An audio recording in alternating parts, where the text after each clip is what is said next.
Buenos días, compañeros. Un gusto. Buenos días.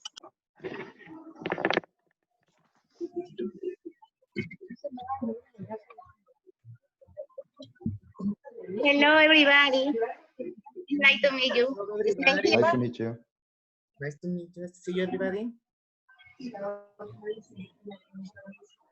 Good morning, Claudio. Good morning with everybody. I'm from Ecuador. See you guys.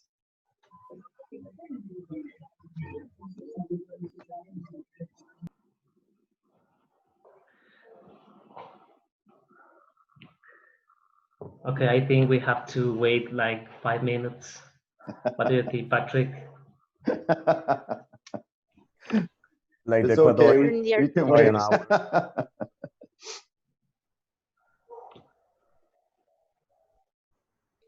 Okay, I don't know if Berito Egas is here. Are you ready, Berito? I can see you. Yeah, there is someone said Berito Egas here. Yes, yes. Good morning, everyone. I am here. Pleasure to be here with you. Okay, I'm gonna start my video. Good morning. Good morning. Hello. Hello.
era mala señal.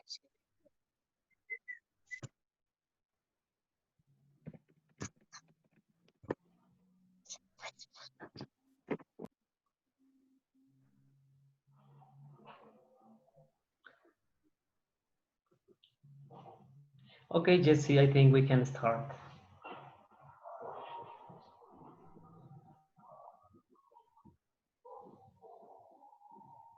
Okay, I just would like to know if you can hear me. You hear?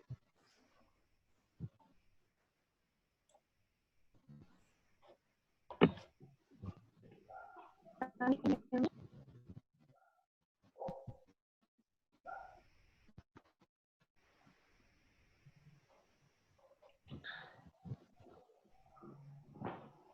Can you say something, Jesse?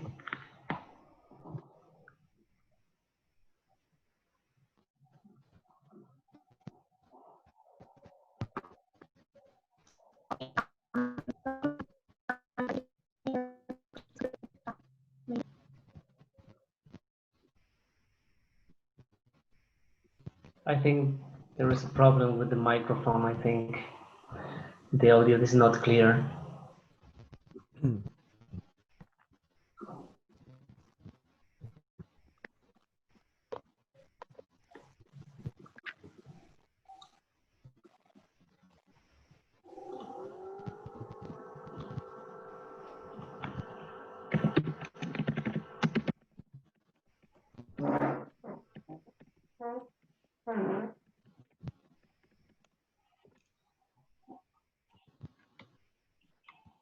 I don't know, Santi, can you hear me right now? Yeah, it's okay.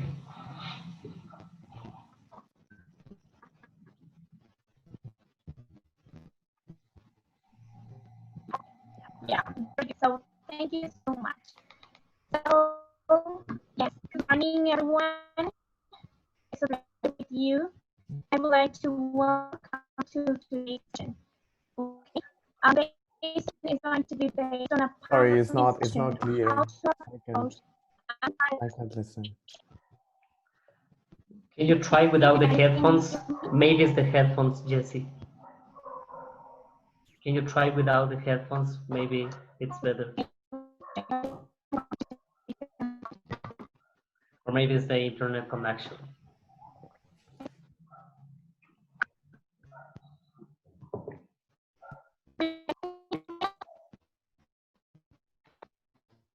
No, no, definitely no. Okay, we can do one thing. Maybe Jesse, you can try it again. Leave the room and get again. Meanwhile, we can start with the program. So this way, we try to be punctual.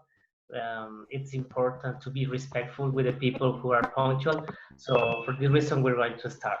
Okay.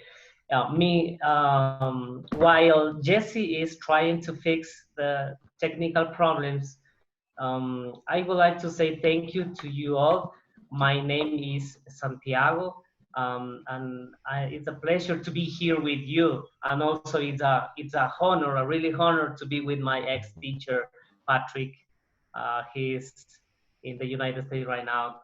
I feel great, and also I would like to say thank you to my coworkers, Carlos, Claudio, Veronica, Beth, because this is a space that must be created for teachers. I think it's important to hear teachers' voices because this emergency affected to all people, not just English teachers, all teachers around the world, especially in Ecuador, because Ecuador was the second country with more problems, so that's not good. And also it directly affects to the system of education. But I would like to introduce this saying that the emotional part of the teachers is the most important, because if we have a lot of digital tools and everything, it is not enough if our emotional part is not okay. So that's why we decided to start with this topic, the emotional part. And in this part, we have some specific aspects. It is not the same to say that right now we are surviving, but it's time to stop that because it's time to advance. We were surviving the last 3 or 4 months, and that's okay. It's not something bad, but now it's time to advance because we need to be ready. We need to be prepared to start the next school year. I'm talking about the highland region here in Ecuador because we already finished last week the kind of non face-to-face classes. And I think that's something very interesting that I would like to introduce with this. After that, we have the participation of Beth Gonzalez from the United States. But one thing, I don't know if you can hear me. Yeah. Do you hear me? Yeah. Yes. Okay. I received a notification here. Okay. So the mentality of teacher is the most important thing in this aspect, because it is not time to say, oh, the government is not paying me, the reduction of the salaries and everything. Yeah, that's true. It affects. Against, I don't saying that it is good or bad, but it's time to advance. But most important, it's our mentality. We have to focus in create new solutions for this new reality. You know, we have different realities because we have private schools, we have public schools, but the most difficult thing I consider is in the highlands, especially in the rural area, because in the rural area, students don't have internet connection. So how can we work if for example, I took 4 or 5 webinars and I'm an expert creating new things on internet with the devices and everything. But what happens if my students don't have this access? So we have to take into consideration this thing. And in this way, we have to be prepared for everything. Remember, the world is not the same. Our students are not the same. And we need to be prepared to face this. And the last thing I can say is that this will pass. This emergency, this sanitary emergency is not forever and ever. It will end in certain moment. I don't know, maybe December, maybe next January or February. I don't know. I'm not sure, but it will end. And because of this, we need to be prepared. So for this reason, I strongly recommend to my colleagues, my teachers, that you have to combine certain dimensions to keep the balance in your emotional part. You have to take into consideration the mental dimension, the emotional dimension, the corporal dimension. It is also important, the corporal. We need to try to exercise a little bit. We cannot go out of the house, but we try to find a way to keep this balance. The spiritual part, no matter if you are Catholic, Christian, it is not important. Also, I hear some teachers are practicing yoga. This is part of the spiritual dimension, and also this is very interesting and very important to keep the balance. And also the social, we need to think positively every day. We have to say thank you because we have another day to continue facing these problems. I heard, I want to finish with this. I heard one teacher that mentioned that this situation, I mean, in terms of that we cannot go out of the house, it was just perfect for one teacher because he can combine sharing with her wife, boys, and also work at the same time, and everything is inside the house and at home. So that's something interesting. Maybe it's a kind of unique case for teachers, but we need to focus differently, and we have to take advantage of this. I think it's the most important before to give the way to my parents, to my partner, sorry, in order to clarify these situations. Okay, for me, it's all welcome to everybody. Greetings from Ambato, Ecuador, and we are very happy to have you here in this event. So I don't know if Jesse is ready now, so we can continue with the program. Thank you so much. Okay, hi everybody. I don't know if you guys can hear me now. Could you please confirm, Santi? It's better. Yeah, okay. So thank you so much. It's okay now. Sorry for the technical problems that I was having with my microphone. Okay, so I was saying that it was a pleasure to me to be here with you guys sharing Again. this panel discussion. How to approach anti-panels teaching. Okay, so No, we can listen to you again. today, We no, can't listen to you again. Yeah, it's really like but the sound. it's like breaking out. My sounds like breaking Yeah, it's breaking out. out. I think so. Okay, so I don't know. I don't know what I was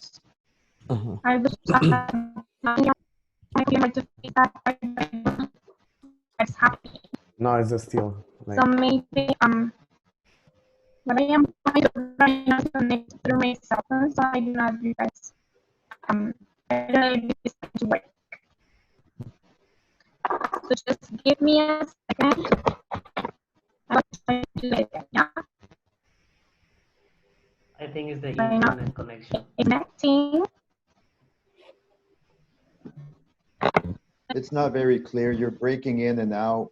We can't understand anything at the moment. Maybe if you speak slowly, we can hear better. Yeah. Okay. I'm going to try to speak a little bit slowly so you guys can hear me. Yeah, that's better. So right now we are going to continue. Yeah, we are going to continue. I am going to present to our panelists today that we have today, guys. Today we are going to have 6 panelists. We're going to talk about how to approach asynchronous teaching. Today, we as teachers no, will it's help. difficult. Sorry Yes, to because we interrupt you, are. but it's like it's breaking out again. So it's not working. I think most of people are not understanding what you're saying. Sorry. I think Santi, you can just like continue because otherwise we're going to still having that kind of problems. Yeah, sorry. I know. Yeah, okay. So I think it's the internet connection, Jesse. By the way, thank you. Yeah, what Jesse was trying to say is the introduction for Beth, because Beth is the second intervention here in this event, and also she will be talking about how is the context in the United States. Teachers remember, oh, sorry, my camera is not running. Okay, so remember teachers to turn down the microphones, and remember teachers that it's very important for us to know the difference. Tatiana, okay, thank you. It's very important for teachers to know the different experiences, the different perspectives around the world. That's why we are listening now to Beth Gonzalez. Please, Beth. Good morning, everybody. Yep, good morning. It's lovely to see you all. As Santiago said, I'm here in Auburn, Alabama. and I work at Auburn University.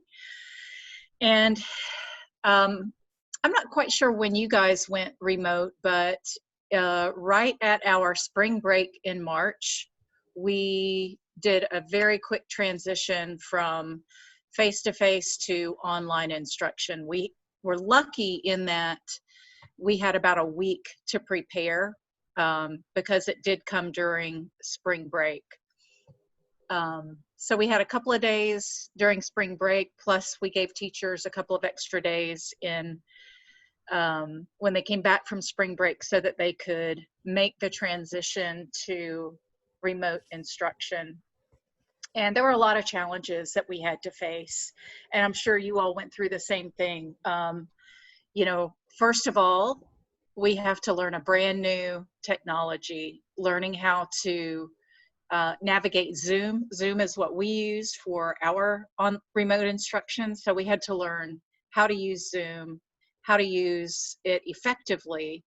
And then we had to turn all of our materials from face-to-face materials into remote instruction materials. So that posed its own group of challenges for us. But we have a great team, so everyone was able to rise to the challenge. A lot of the difficulties that came up, like I said, are mainly because of technology and getting used to this new platform. Other challenges that we all face is that in the remote instruction, you know, you're sitting in front of a computer staring at the screen for many hours, your teaching hours plus your meeting hours with people, and it's not like you can get up and move around. So that has been one particular difficulty I think that a lot of people have faced. As instructors, we all have our little bag of tricks that works when we need them to in the classroom. We've all been teaching long enough that we know, hey, if they're not being interactive, I can do this quick thing and it gets everybody to get involved and be more interactive. Well, those little tricks, they just don't seem to work with the remote instruction with Zoom. So relearning new tricks, learning new tricks and learning how to adapt your old tricks to work, it's a challenge, and I think we struggle with it every day. It also has resulted in more time that we've had to do for planning because, you know, face-to-face instruction, like I said, we're used to that, and it's a lot easier to plan a lesson for face-to-face. And you get the body language and the interaction of the students.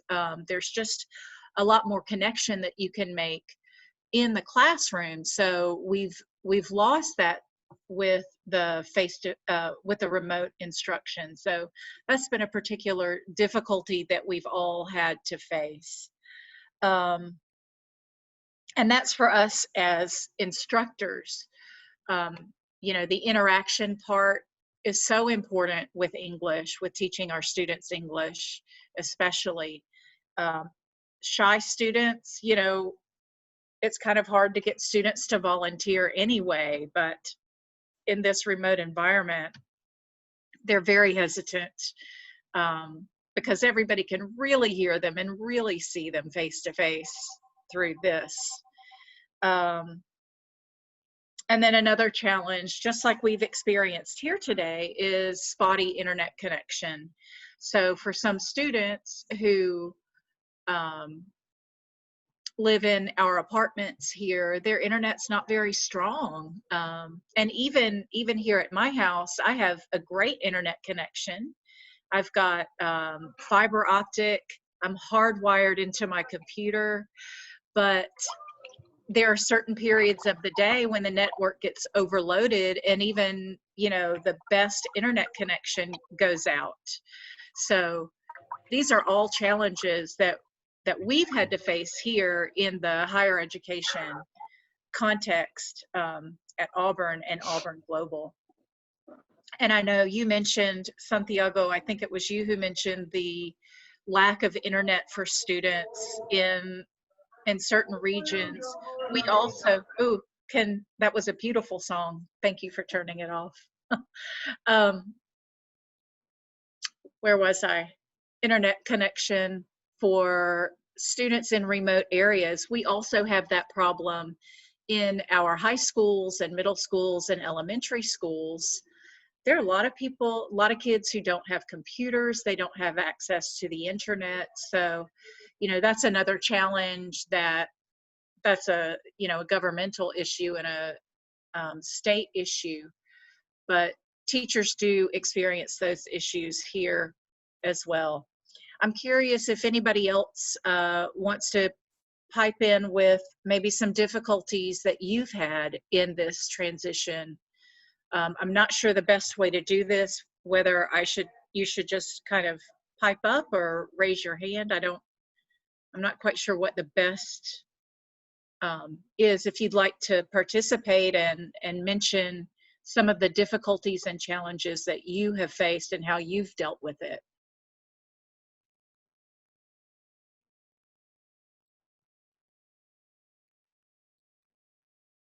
Wow, it's just like being in class with my students. Don't everybody volunteer at once. You can type it in the chat if you'd like.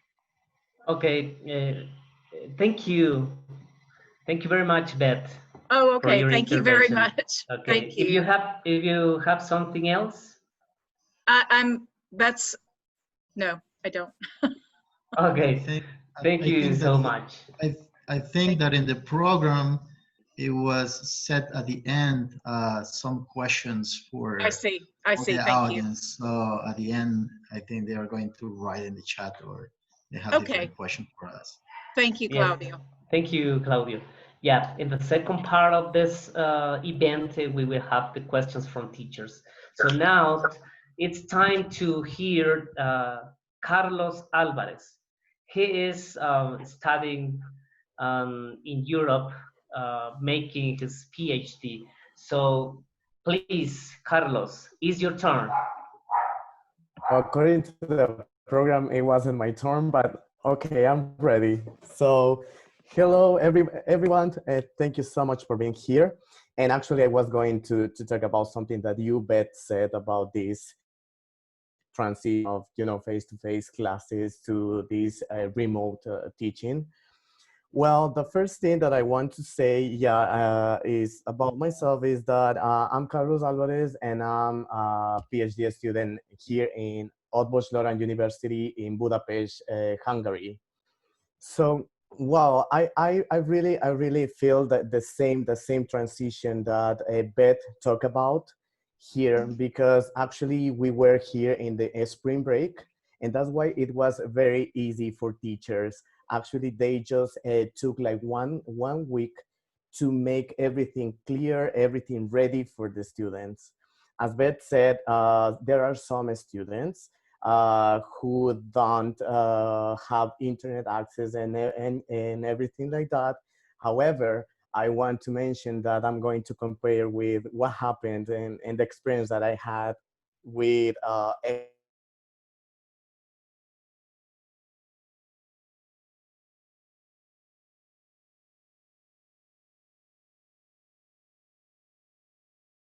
We lost you, Carlos. Okay, something is wrong with your microphone. Now it's okay. Okay, thank you. So yeah, and yes, as Santiago asked me, I'm going to do this on comparison about transitions, but here in Hungary and also in Ecuador. And well, as I said, according to this context, it was easy for teachers. I have my classmates who are studying the PhD as well, but they are teachers in high schools. So they just took like 1 week, as I said, and they have everything ready. They have everything prepared, and actually they have training, teaching training. And as I said, it took like 1 or 2 weeks, and they were like ready to start teaching in the remote way.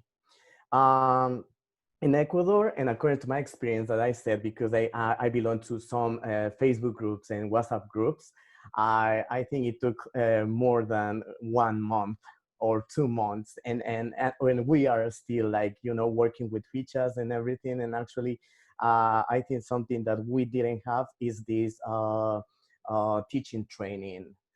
We have some webinars and that kind of trainings that we are trying to help teachers, but we didn't have like a formal training. Also about that, yeah, Beth said it happens the same here. My colleagues, they told me that they have some students that they don't even have computers. But if we compare with our Ecuadorian context, is the reality is different. While here there are few students who don't have access to technology, and Ecuador is the majority.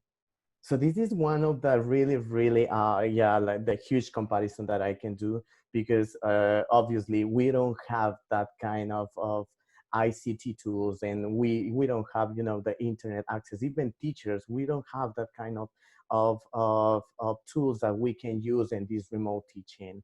um, and finally, I can say that here they were more organized, and also I think that in Ecuador, yeah, most of the teachers, as in some of teachers in my high school where I used to work, they didn't know even how to use the computer or some programs. So it was crazy when I started thinking, when this lockdown started, I was like, oh my gosh, what will happen? But the good thing is that I just noticed that, you know, that as always, teachers from every part of the world, we always trying to do our best.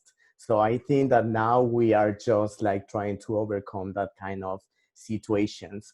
Well, in this panel discussion, I'm going to also to talk about this asynchronous way to teach or learning. So I'm going to focus on Ecuadorian context because I think the majority of attendants are from Ecuador.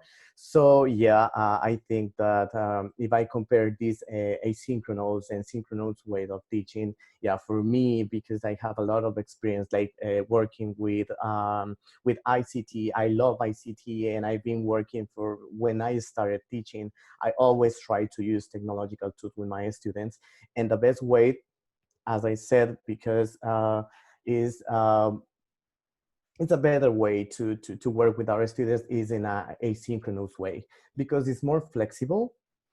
Students just, they don't need to be on the hour that you ask them to be. They can just go like when they have internet, or when they have that access. Also, you can provide students meaningful and authentic activities. You can give them like really good videos and different materials that they can use.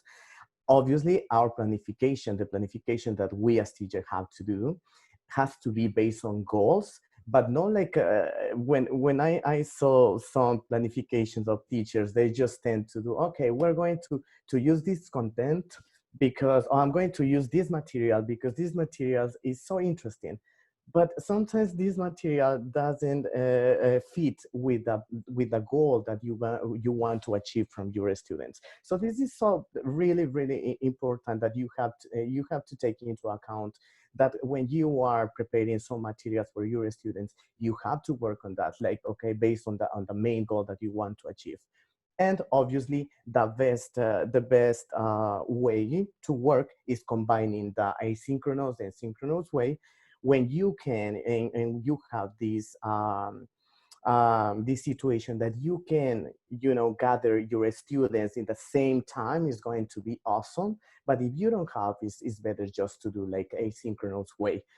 Finally, I want to talk about my the presentation that I'm going to do. I don't know when exactly the date, but I'm going to talk about 3 ICT tools that I have applied with my students during the last 5 years. And I'm going to provide these real applications about using Google Docs, Padlet, and also Facebook. Those are the really good ICT tools that I apply and I have good results. And also I'm going to provide these real applications and some tips that you can use that kind of technologies to improve mostly writing and collaborative skills with your students. So Uh, as Santiago said, yeah, I think that we as teachers always have to encourage students to continue learning, even though sometimes we feel like, yeah, as Beth said, we have to be just sitting down there and just planning and just trying to find different resources and everything. Please, you try to be resilient. You don't have to be like complaining about everything. I know that the reality in Ecuador is happening is so bad for us, and but we have to try to be positive. And finally, I think that you always have to try to do your best. And if you feel like you fail in something, don't be afraid. Just try it again, and I think that you will do a great job. So this is everything that I wanted to say.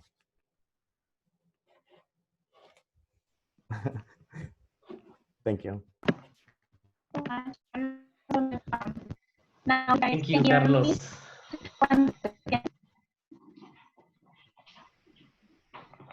Okay, I don't know if Jessica's connection is better now. Can you try it? If not, no problem. We can continue. I can help you.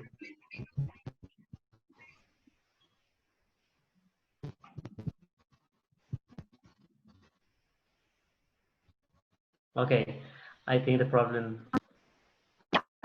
Okay, so Carlos, thank you so much, Carlos, for your intervention. Um, Okay, now, yes.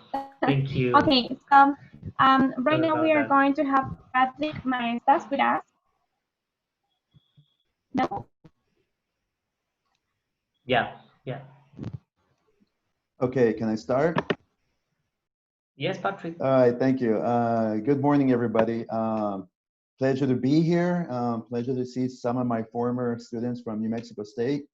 So thank you very much for having me here. Some of the things I would like to talk about are some of the transitions that our students had. Now, to back up a little bit, I work with Beth Gonzalez at Auburn University in Auburn, Alabama. And when everything started, it actually started early March, mid-March. And just like Beth said, we had spring break. And then after spring break, we actually had, I believe, another week to prepare. And so the students had another week and a half, I believe, and we had a week to prepare as well. And as Beth stated earlier, we have a very good team. We work remotely. We met a lot on Zoom. And I think that is how we learn how to use Zoom in a way, by meeting every other day. I don't remember how many times we met, but we met a lot on Zoom in regard to getting our lessons ready. So our students were, in general, were able to adapt. We are fortunate that the housing of our student housing has internet. And our schedule was actually pretty good. My classes, I'm speaking for myself, were in the afternoon. So my students had no problems logging on from their apartment or from their house. We did have some students who, when everything started, their parents got worried and they went home. We recommended that they do not go home, because the country where they come from, it's very difficult to get internet at times. They would need to get a VPN, and also the hours are different. So if my class starts at 12 o'clock in the afternoon, these students will be waking up at 1, 2 in the morning to go to an online class. And these are students who are 18, 19 years old. If you all remember how you were when you were at that age, you don't want to wake up at 2 in the morning and to get online. So that was an issue. But to be honest, I think the majority of my students, they woke up, those who went back home, and they were on Zoom and they were trying their best to do their work.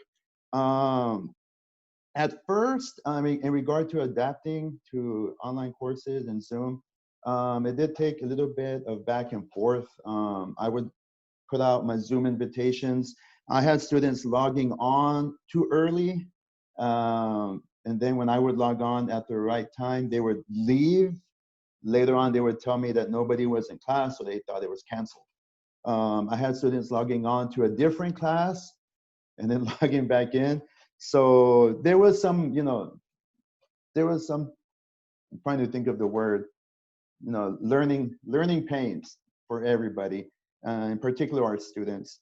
Some issues I had at first, and I'm not sure, we'll find out towards the end when we have our back and forth. Many of my students are very shy. So they would turn off their cameras. I would just see a name and I would say their name and I could hear their voice, but I would say, please turn on your camera. And that is how I knew they were participating. Many students refused. They would log out. I also have many students who do this. I don't know if you guys can see my head. Okay, so I had students doing what I'm doing right now. I would say, please put your camera lower, then they'd go like this.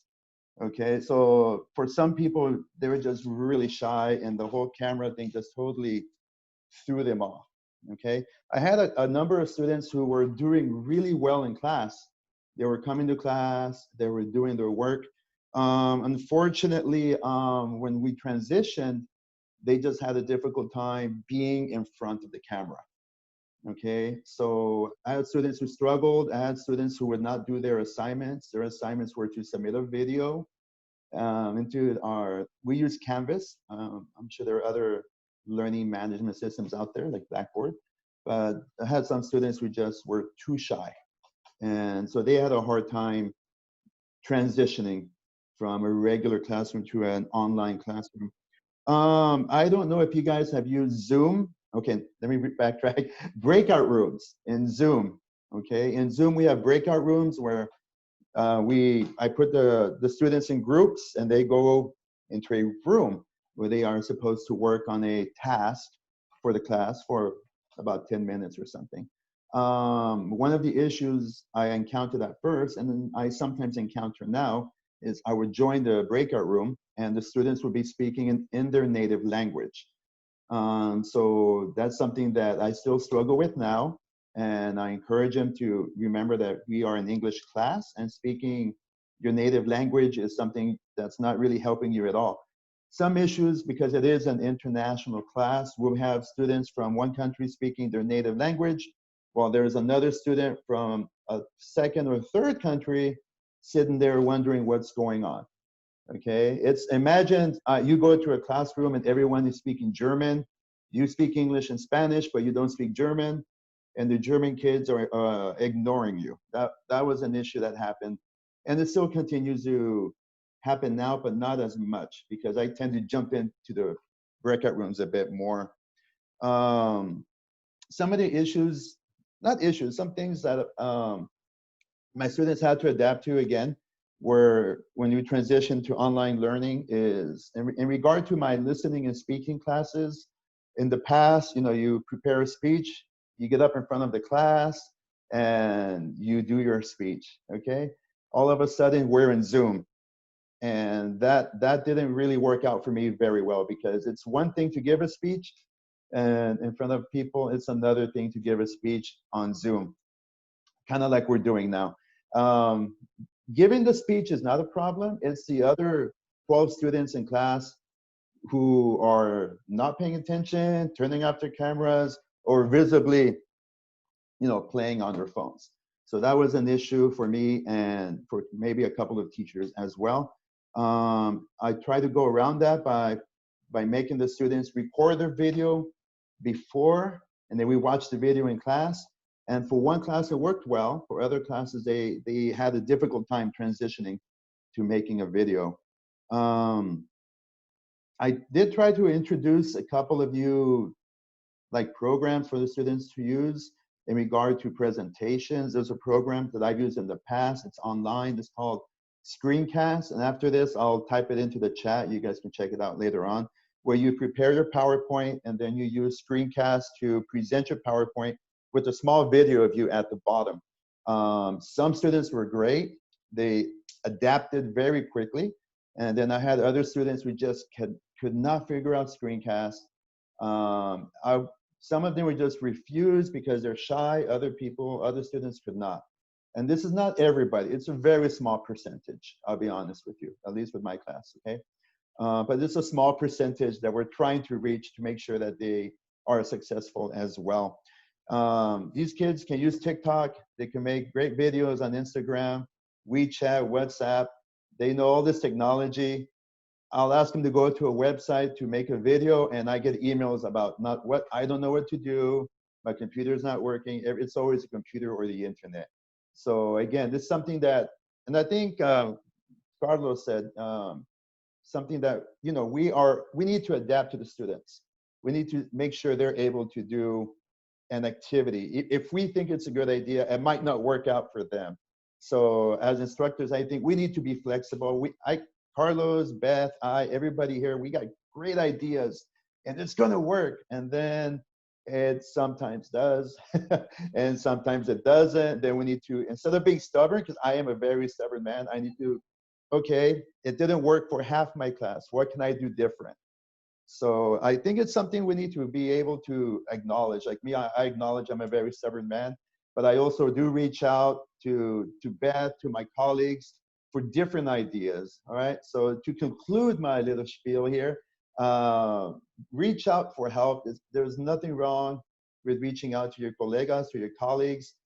They have ideas, they might work out. I've had ideas from other people come in and they worked out great. I've had people thank me for something that I suggested. So we have to be very flexible with our students, and we got to we got to use each other as a resource. At the moment, that's all I have. Thank you very much, everybody.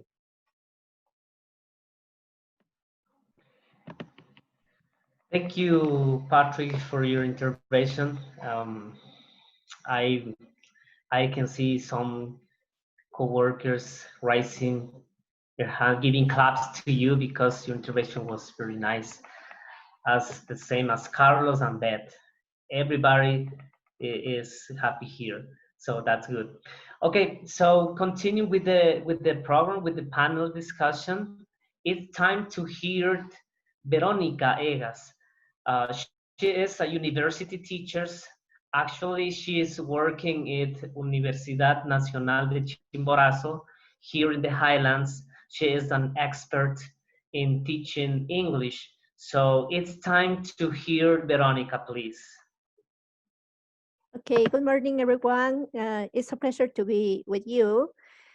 Okay, referring to what Santiago said before, yes, right now I am teaching on the teachers program, the teachers training, and it's really important to be resilient with the process, in the process, and to be positive. We have the thoughts and the feelings to express to our students and try to motivate in the process. Okay, and that's why in this process, according to the pedagogy in the pedagogical program, we need to refer that the student is the central part of the process. It's not the teacher. The teacher is only a guider and the facilitator of the process. Okay, and that is the main part of this process. Okay, right now in the face-to-face, we have some differences because in the normal classroom, we have the eye contact, we have the contact of the social contact among the students and the teacher. And right now we perceive that the process changed a little because we don't know if their students are engaged or that really engaged with the process. Okay, and as Patrick said before, maybe they have some distractions in the process. They have a lot of distractions around the environment because we need to know the needs of the students and the social environment they are involved right now, because the families they are in the families right now with the families, and it's not the real classroom. And we need to know that the students are at home right now, okay? But we don't know if they have difficulties in the process, if they have problems. I refer that some students have mental problems too because of this isolation, and they need to be forced to stay at home. but we need to be guiders and to be like psychologists with our students too.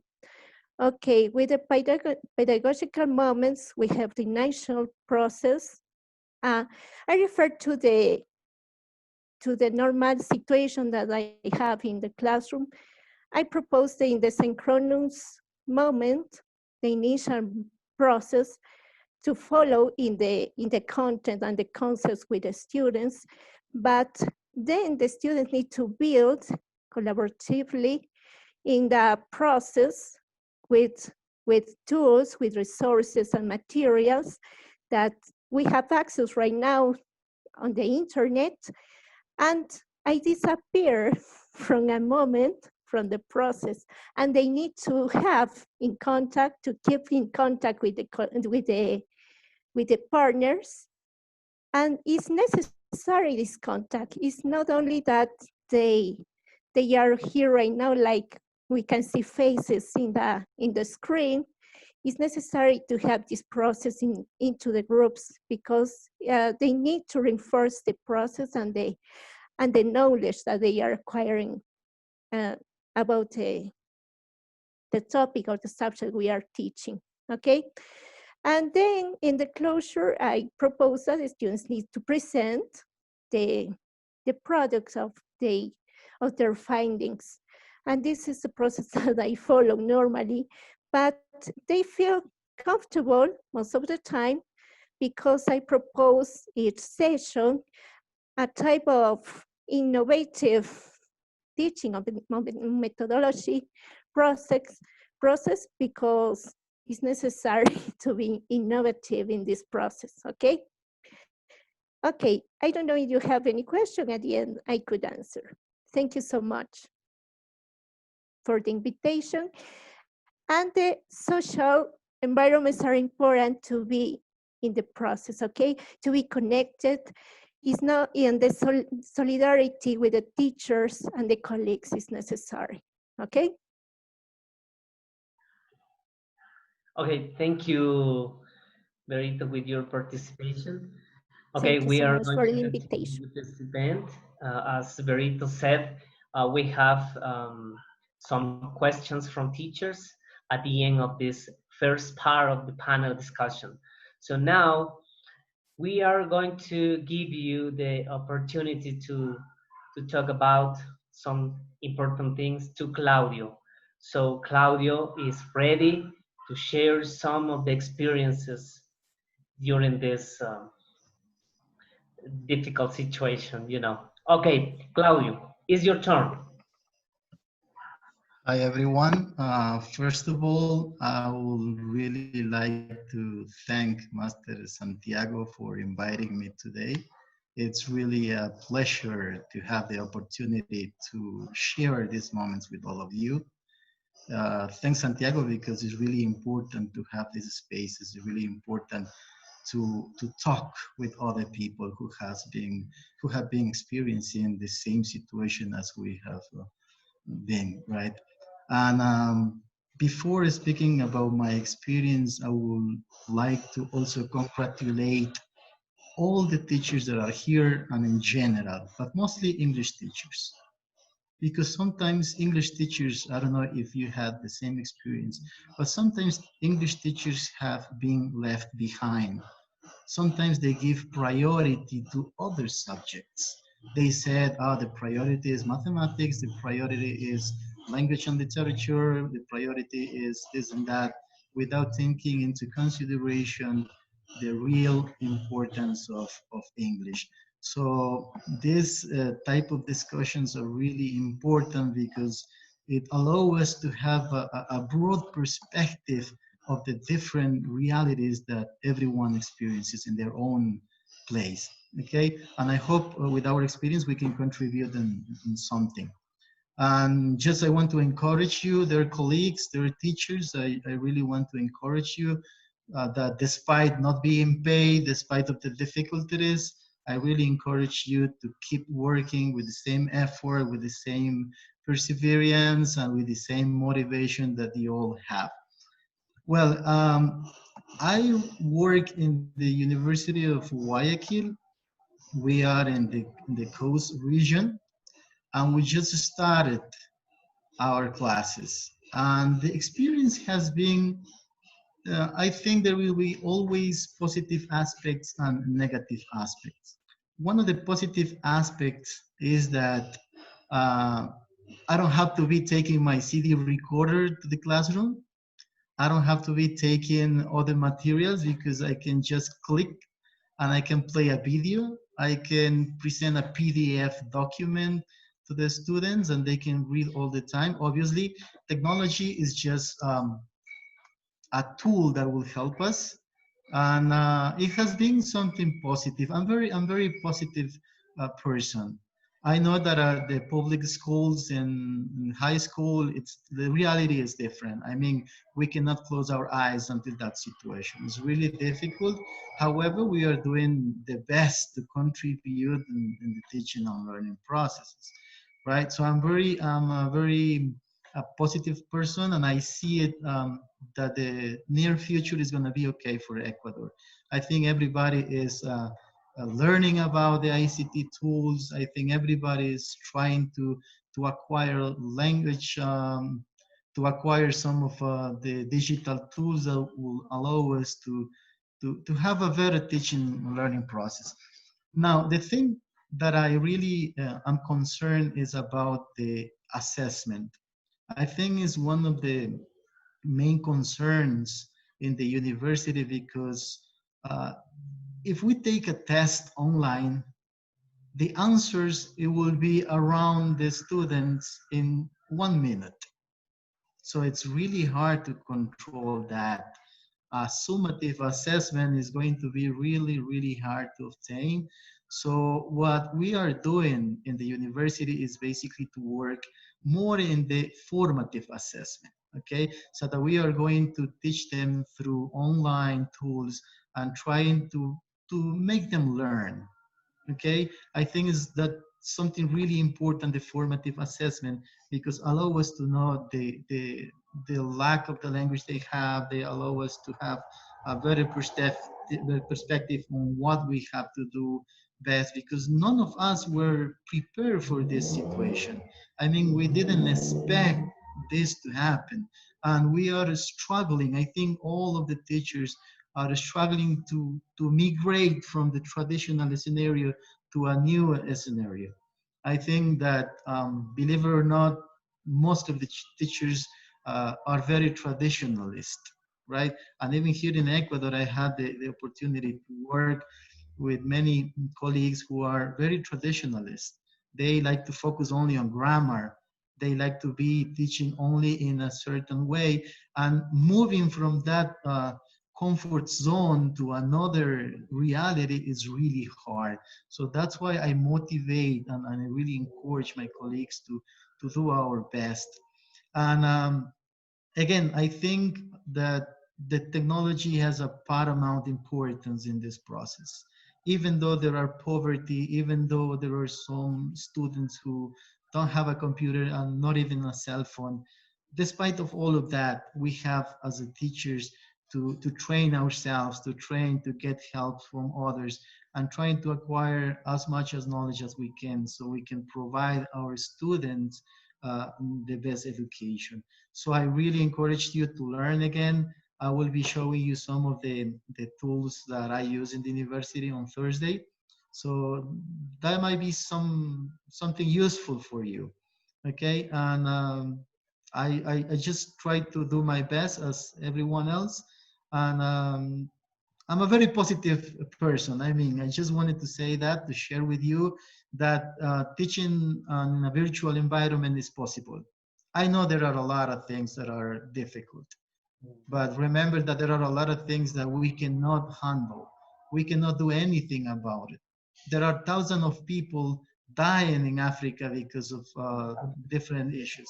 There are a lot of people dying because of the organized crime, and that's not in our hands. Okay, so don't get too worried about it.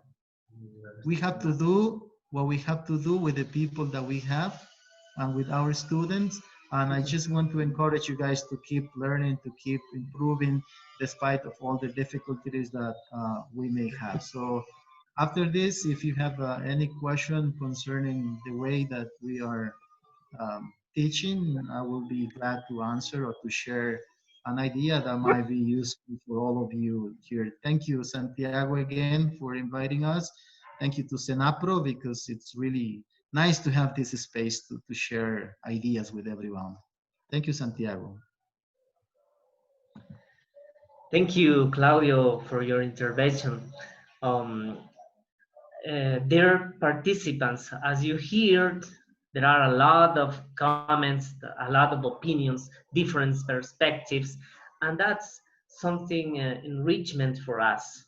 Remember, the context of Ecuador system is not good now, but as I told you before, we have to be ready for this. And those are the spaces, the specific spaces to improve our teaching labor. Remember, if it is not necessary to have vocation to face this situation, we just need to be responsible, and also love is very important in our labor. So that's something important that I can add to the Claudio's participation. Okay, so in this way, we finish the first part of this panel discussion. So I have some questions on the chat, and I'm going to read some of them because we have like a lot. We have a lot. So this is the chance for you to ask questions to the participants, to the panelists. There is any teacher, it's your turn. You can activate your microphone and you can ask the questions to our panelists. Don't be shy, please.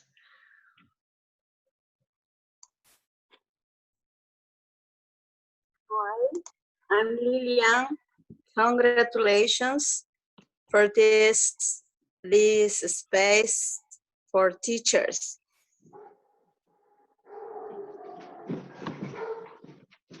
You hear me? Yeah, it's good. Yeah. Okay. I have a question. It's a good point that you have to hear. What do you think is the most recommending strategy to apply with students in this time, taking account the weakness of connectivity? Thank you for the question. I will say something before to give the way to our panelists to respond to the question. This is the space for you to express how you feel, what are the necessities, difficulties you are going through. And remember that during the next week, we will have different and individual webinars.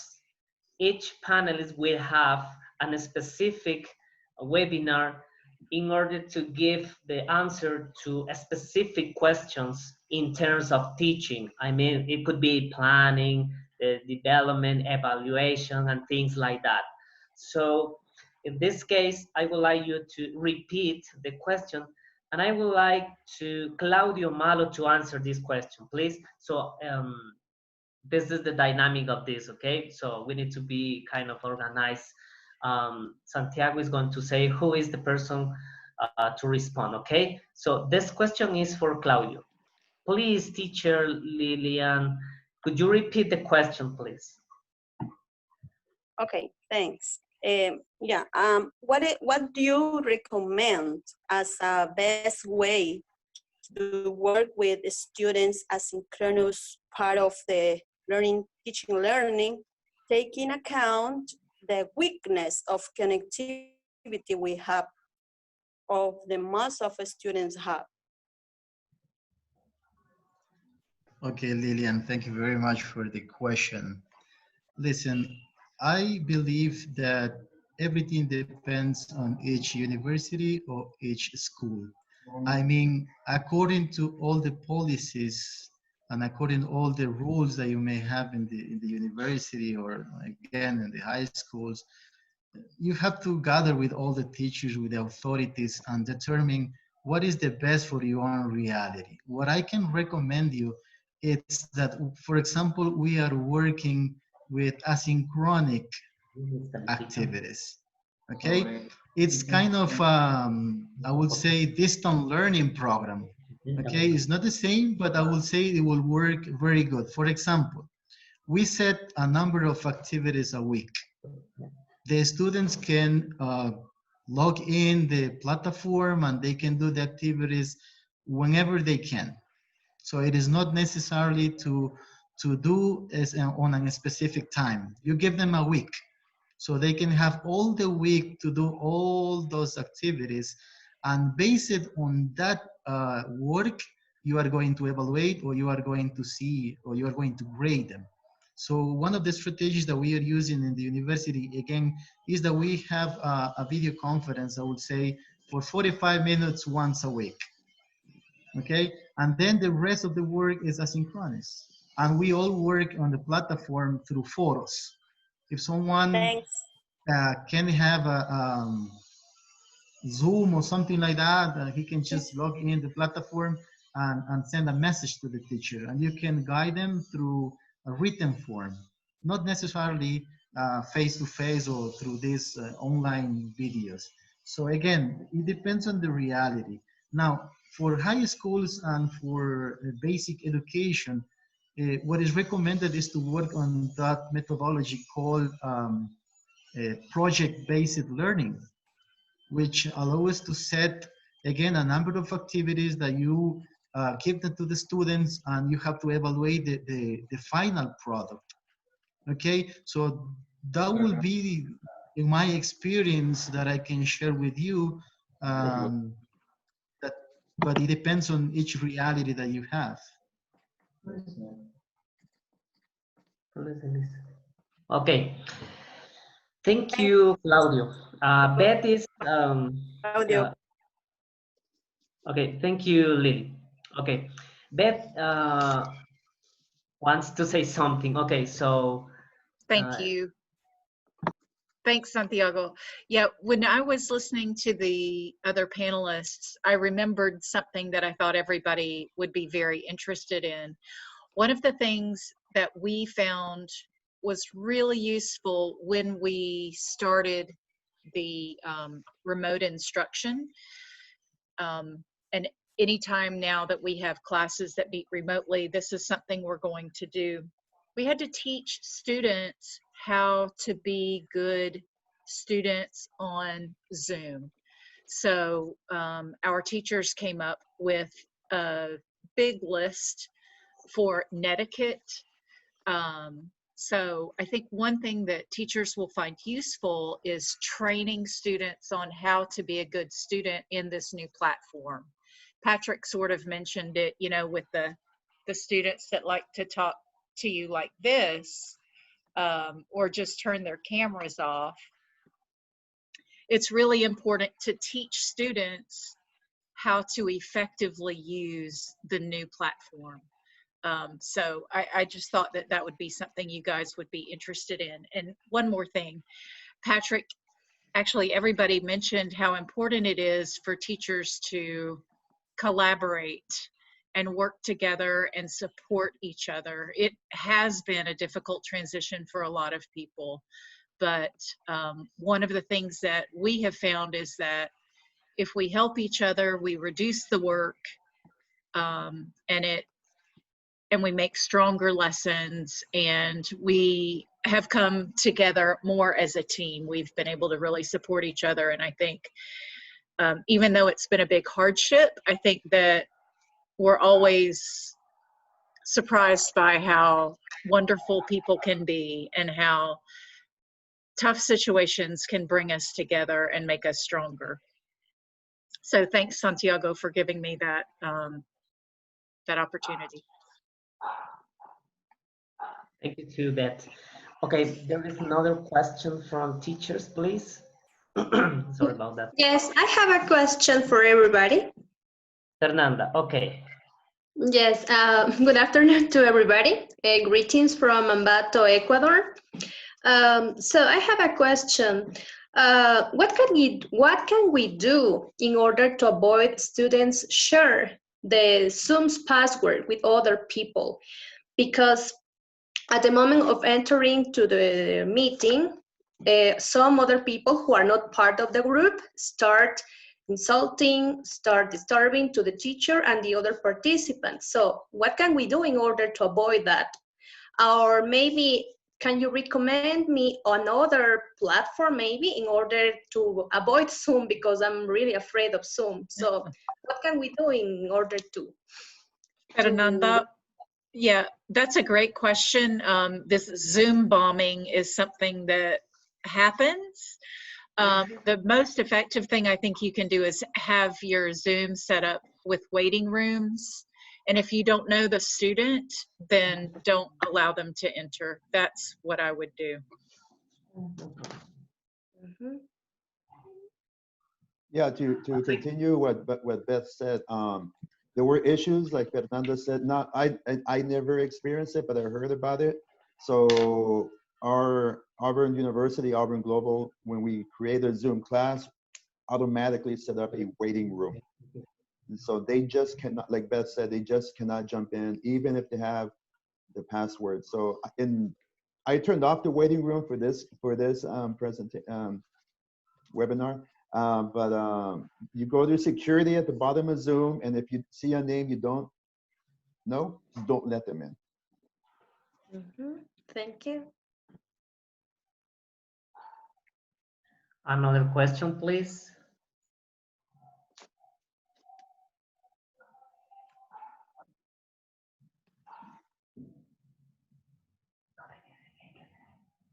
No, no, porque completemos hasta la 20. No more questions, please. I have a question. Good morning. Tatiana, okay, your question. Yeah, good morning to everyone. First, I want to thanks to all of you for sharing those useful webinars, which help us to improve our teaching. My question is, how do you think, or what strategies we can use with students with special needs in nowadays?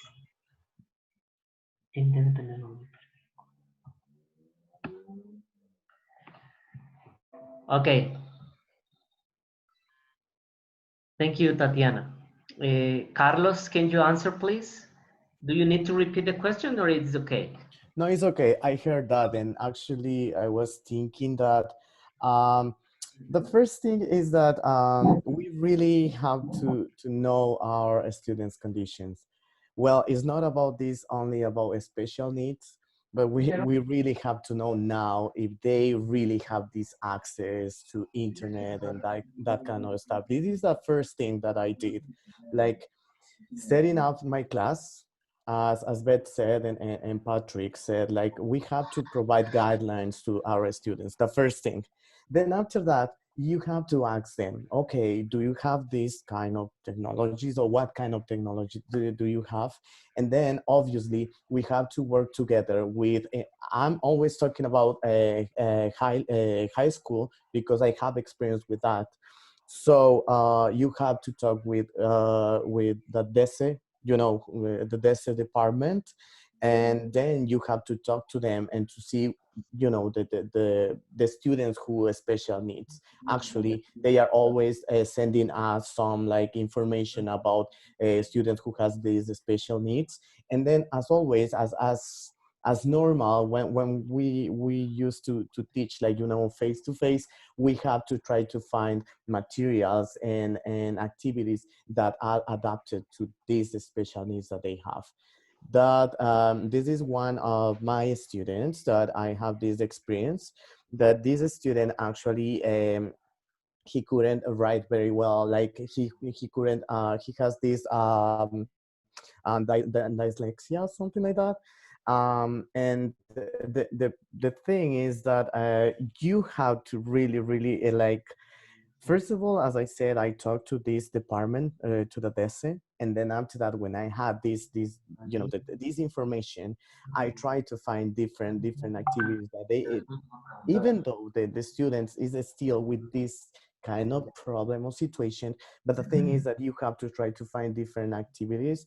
And I found a really interesting program that helped them actually to work with their cell phone, and then just they can do different activities, and they didn't even care about the writing part.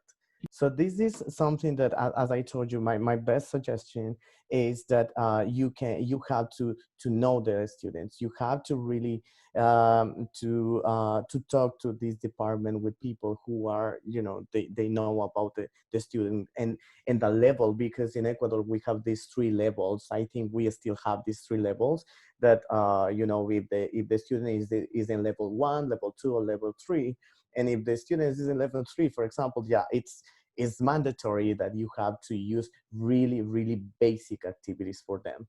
But if the student is in level 1, even they can do it. I have some students and have some experiences that even if the students were in level 2, they were better than students who supposedly didn't have any special needs. So I think that, yeah, you have to be like, and also teachers, we really have to be creative, because then students are really being into learning.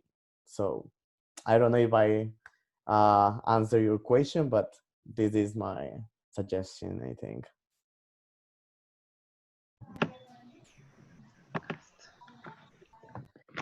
Okay, thank you, Carlos. Okay, I think we have Can I add something, Santiago? time for 2 Can I add more something? questions. Okay, Carlos. Just with the special needs, it's really important to do a good planning. I mean, we have to start with that, with a great planning to do, and also depending on the type of disability that this person may have, you have to construct the planning. I mean, and you have to really work with the parents.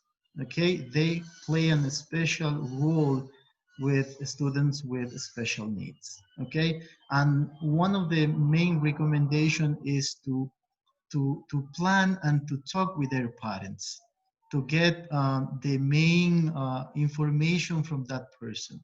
For example, they recommend you to tell the children, or to tell the person with disabilities to choose a place where to receive classes.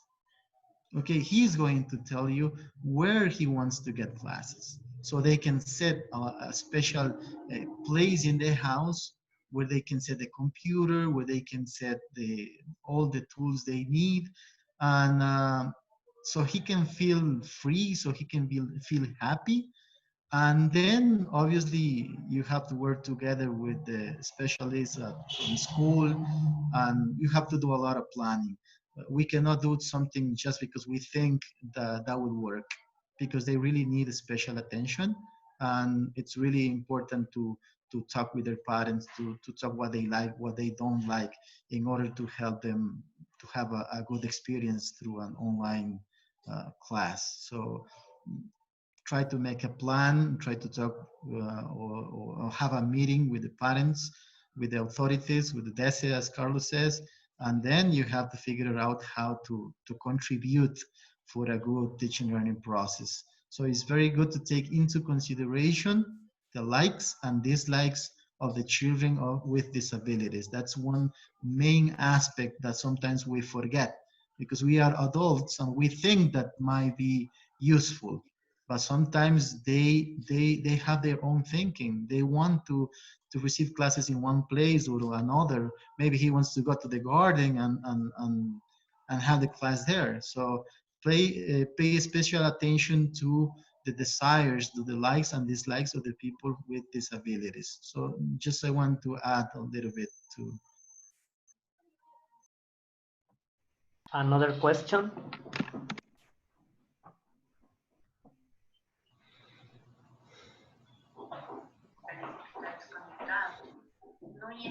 Hello. Good morning. Good morning. Go ahead, please.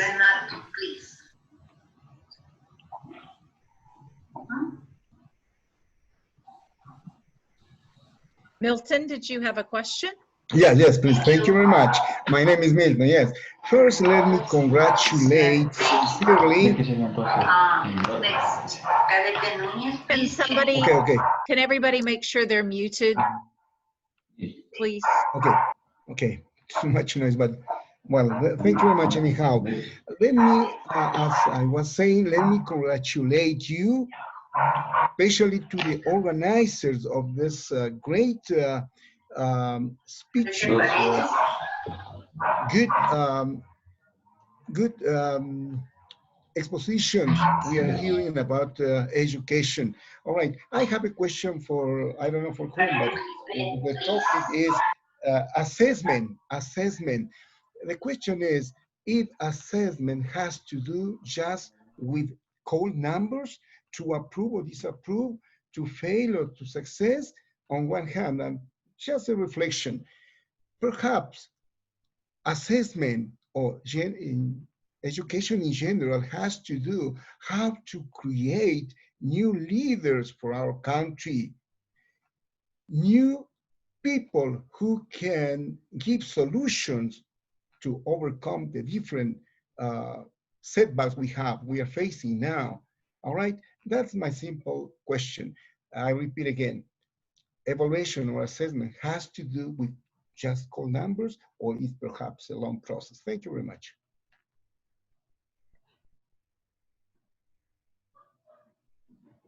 Okay, did you hear me? Bueno. Yeah. Thank you.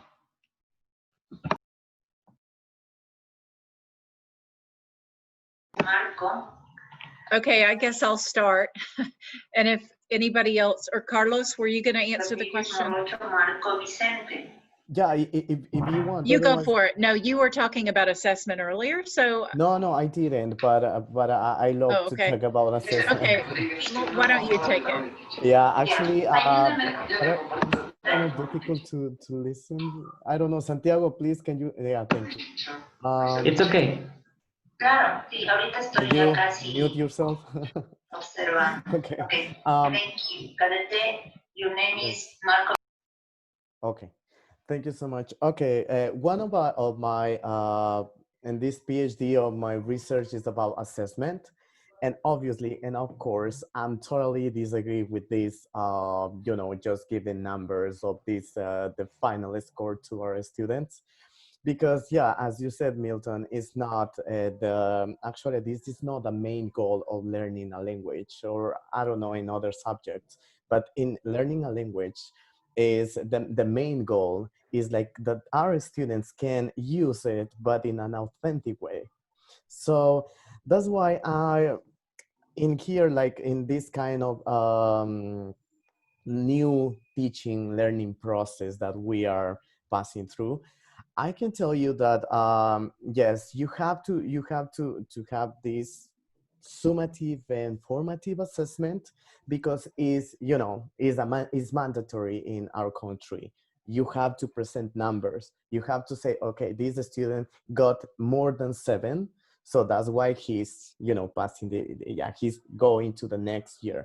However, you have to take in mind that like formative assessment is the best, because actually you can see how your student is progressing, and how is he achieving or her achieving the main goal, that is learning a language. So something that I want to really point out here is about using rubrics.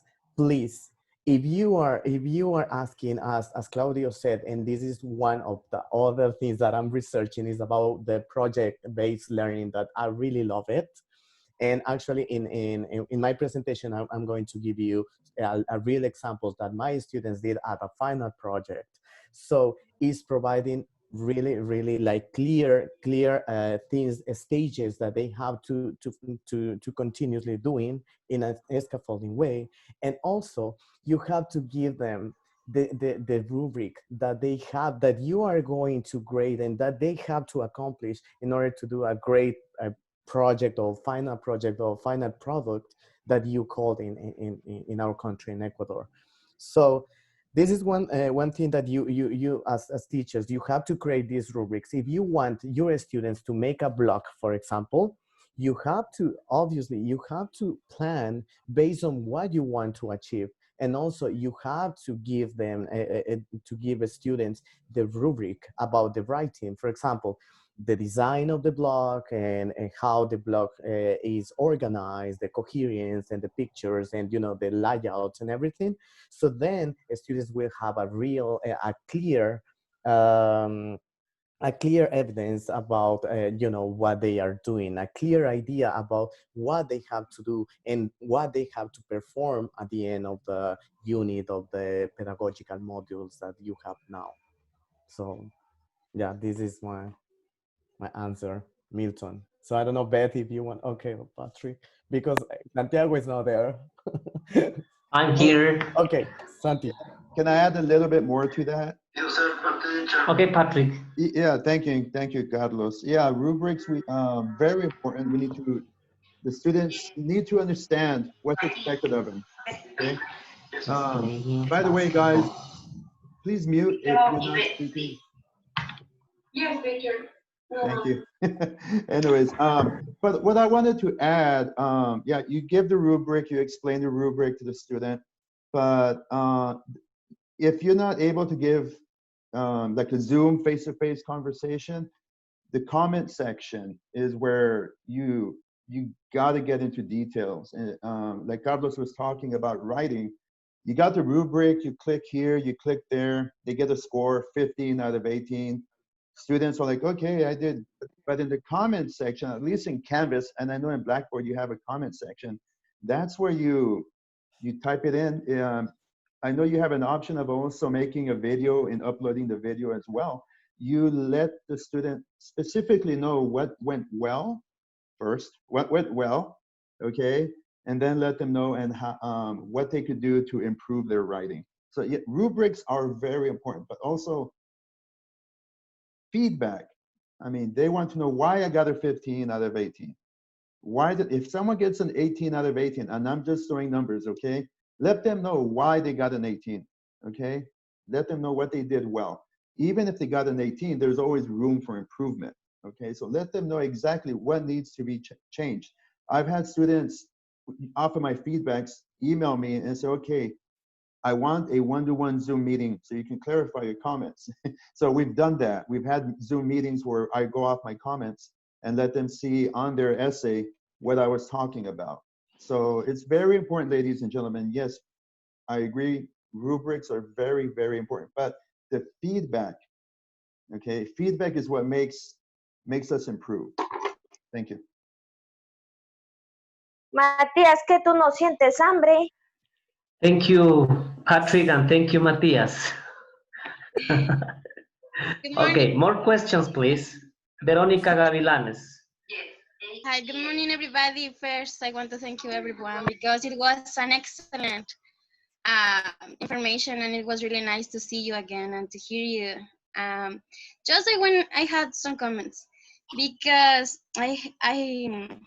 your reality is very different from our reality. Yeah, you can work in anything, like you give them a project, if you give them something, it's like they are going to work, they have to, they must. But here is, our reality is very different. I'm talking like a student. Let me tell you from my point of view as a student. I wish I could do everything in class. I wish I could interact with my teacher, interact in every kind of activity my teacher will do with me.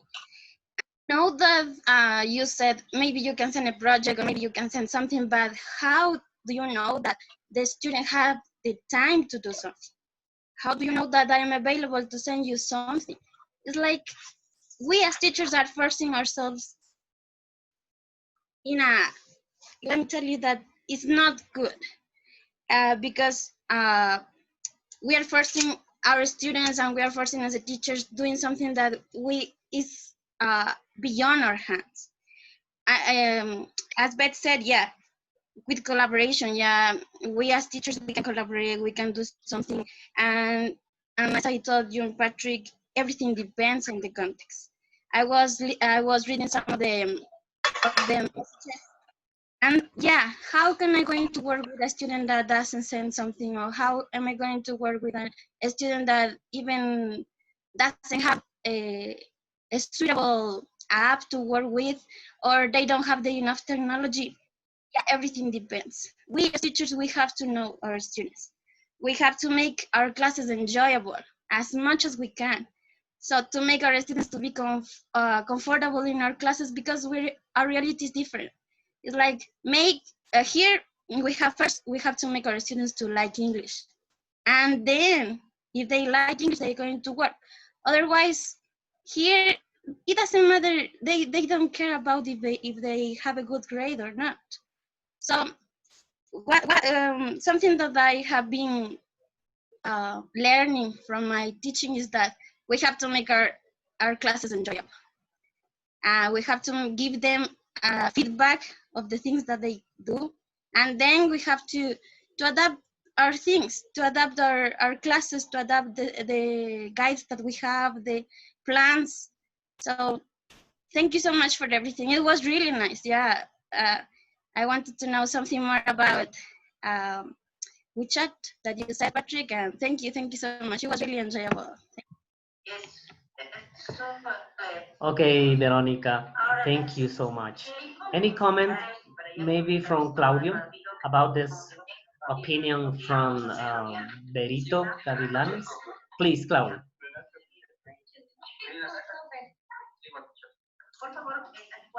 Well, that was an excellent reflection. I mean, the reality is beyond our hands. That's absolutely true. What can we do with those students? I'm going to sound a little bit like cold, but the reality is the reality.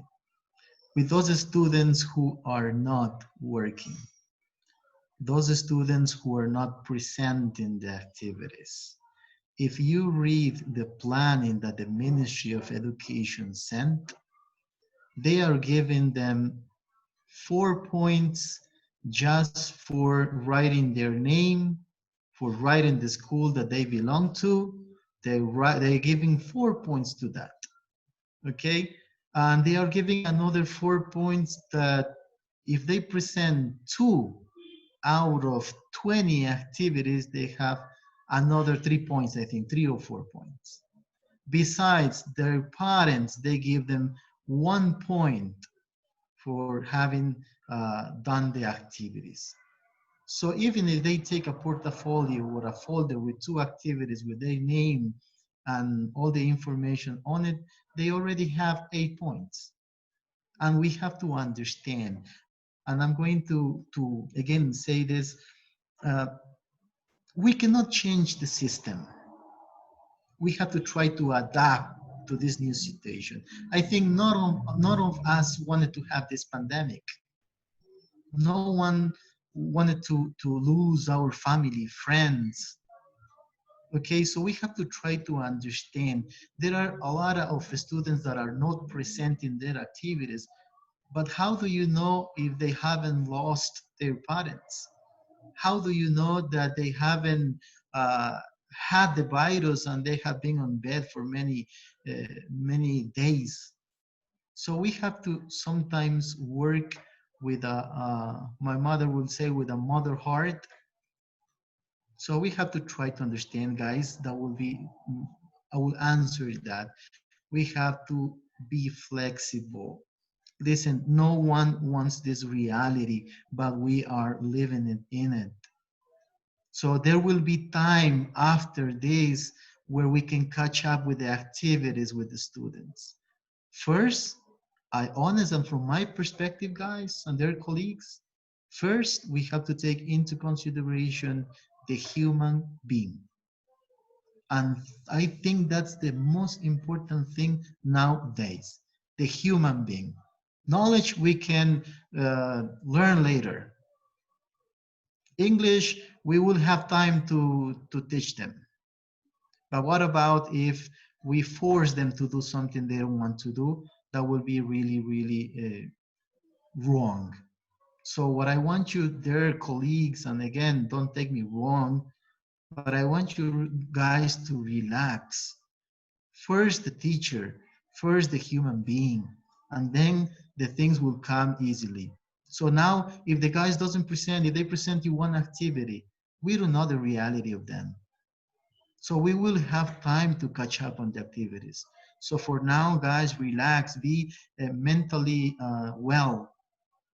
And that's the only I can tell you. I mean, it's something beyond our hands. We don't have all the answers for everything.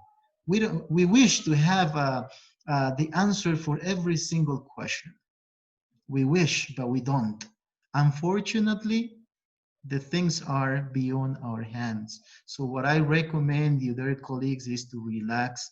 And if you see that one student is not presenting, try to reach their family, try to reach them, try to get news from them.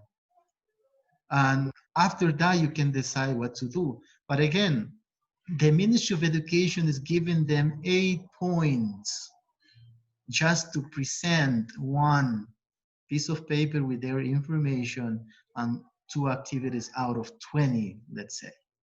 So it's mandatory anyway, so don't get stressed, don't get mad. I know it, sometimes we said, this guy is going to pass the year, but he doesn't deserve it.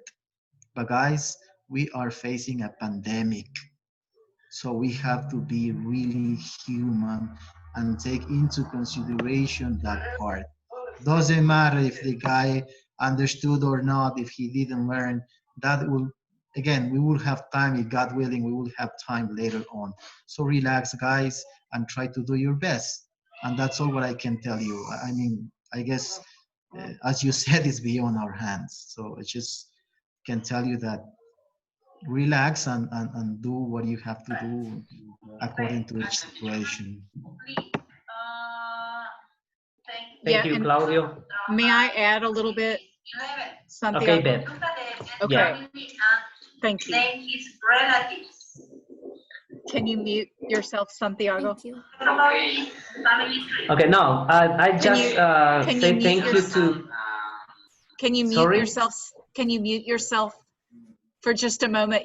There's a lot of noise in the background. Okay.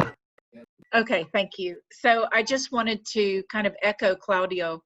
And again, it might sound cold and heartless, some of my answer, but you know, I don't know what your context, I don't know how your students are in Ecuador, but here we have 2 sets of students. We have students who are very eager and interested in learning, and then we do have students who are here not by their choice. Their parents have sent them here. They don't want to learn English. They're not interested.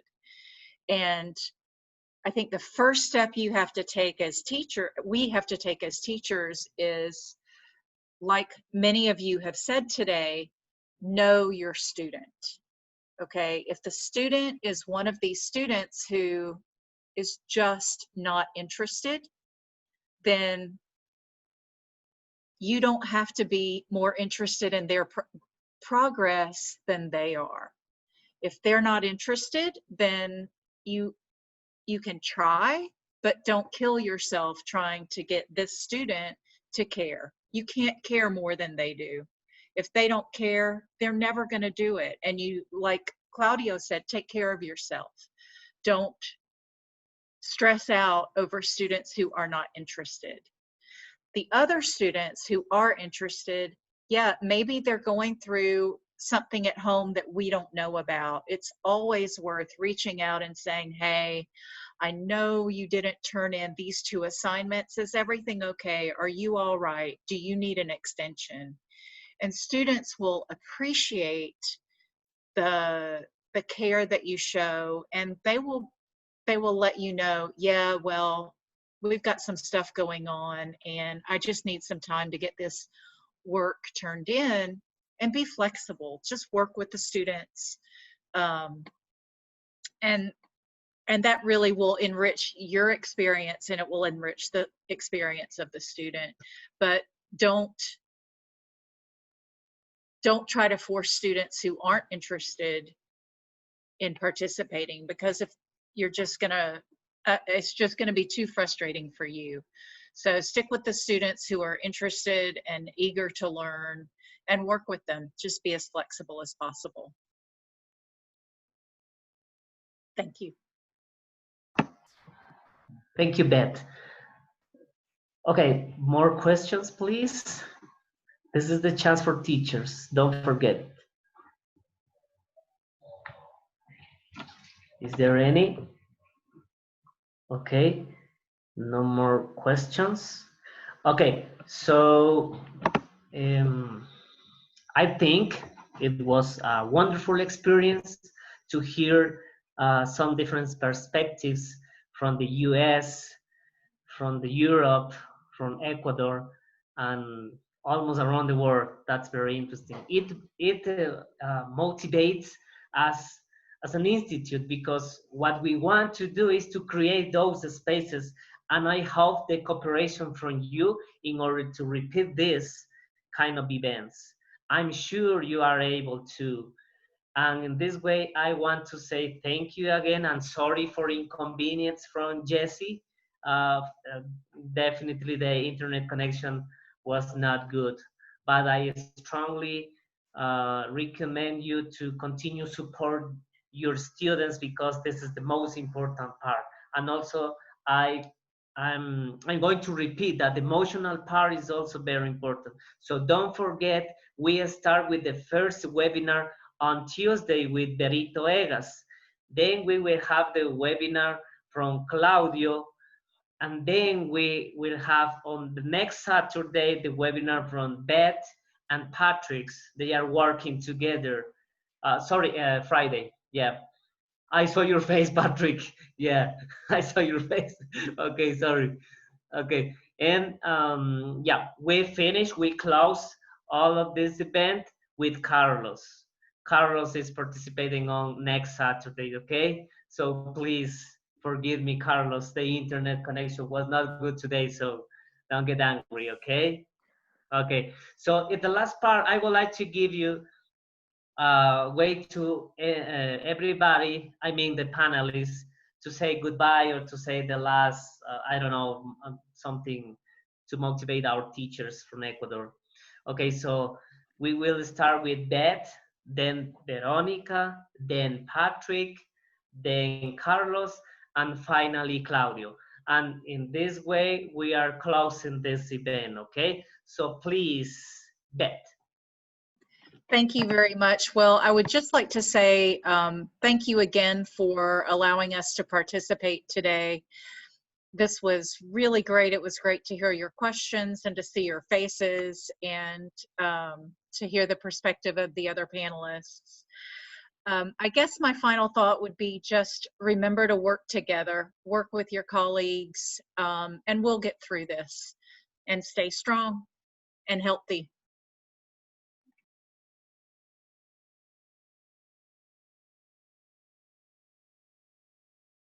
And I think, Veronica, it's for you. Okay. Thank you so much for the invitation, Santiago, for your center, for the invitation. And to say the colleagues and the teachers here in this situation that we need to be positive.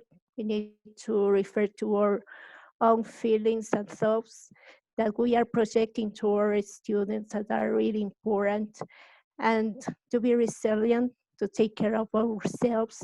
We can do everything that we can in our heads, but the little that we provide to our students is the best that, and in order to learn and teach.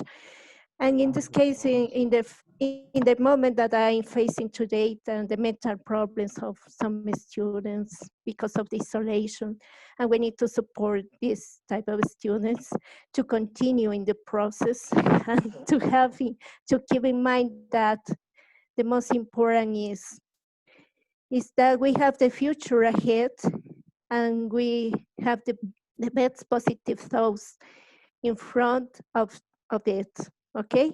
And thank you so much to be here. Thank you. Thank you, Berito. Patrick? Yes, thank you to Senador Santiago, to all of those, everybody involved in this today. It's great to see my former students, colegas, friends here. Um, I, I, I went to Ecuador a year ago and I presented it in Ecuador and I learned a lot about, this is over a year ago, about the issues that affect teaching in Ecuador at the time. And I can see that now with this, what's going on around the world with this pandemic, you know, now we are all in the same boat, okay, in regard to similar issues. Just keep your, like I stated earlier, and I think Claudio and Carlos and Veronica and Beth and many people have said before, be flexible, be open-minded, listen to your colleagues, because you want them to listen to you, be willing to listen to them. Criticism is part of learning, and be open to, you know, criticism that, you know, that allows you to become a better instructor. Okay, thank you very much. Thank you, Patrick. Okay, Carlos? And I'm clapping. Thank you so much, and it was a pleasure. Patrick was my teacher in New Mexico, so I'm so happy to see you again. And thank you for all of you for being here. One thing that I want to say is that I don't know, but I think I'm the only one. I think Claudio, you always you also have this context of, you know, the reality in high school mostly. So I know that we as English teachers, but from high school, is really the reality is different from even from the university in the Ecuadorian universities. So in my presentation, I will show you real life applications that I did with my students, as I said, like 5 years, like during these 5 years. And the most important is that is the with the use of technology. And one of the things that I'm going to talk is about Facebook. Is something good. Like now, you know, we are able to use WhatsApp and Facebook, but Patrick and Beth, probably you don't know, but the Minister of Education the last years, they just said like, okay, because I used to use this like 3 years ago, like Facebook and WhatsApp as academic, you know, platforms, but they said like, no, it's prohibited and you don't have to do that. So I had different problems there, but I could did because I actually signed some papers with the parents of my students and everything. But at the end, I have these real life presentations uh, that I work and for I don't know, Veronica Gavilanes, you ask about how we can manage that kind of times with the students or with the students that they don't want to work. I'm going to show you that they will do, but obviously you have to set up, you know, the time, and as I said, the whole process that they have to follow. And then at the end, they don't have to do the big project. They only have to put everything together and they just have to present. And well, I hope to see you in my presentation. I'm going to attend my colleagues' presentations, my teacher presentation, because I'm really, really happy to see, you know, what is happening there and to learn more. And I hope to see you next Saturday, I think is my time. So thank you so much for being here. And it was a pleasure to share my knowledge and to learn from you as well. Thank you, Carlos, with your intervention. And finally, we have Claudio, please. Your final words. Okay, well, again, I just want to thank for the invitation. I mean, I guess that more than teaching, I think it's just exchanging experiences. And sometimes as a teachers, we may feel good that someone else thinks in the same way that I do.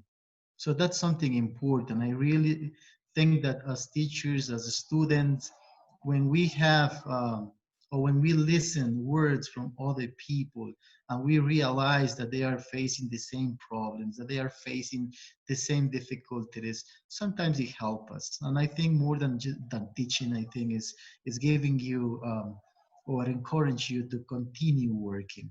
I just want to congratulate again all the panelists, all the colleagues that are attending today. I just want to encourage to keep working, to keep ahead, don't be afraid to do a transition from the old school to the new school now, or the new reality.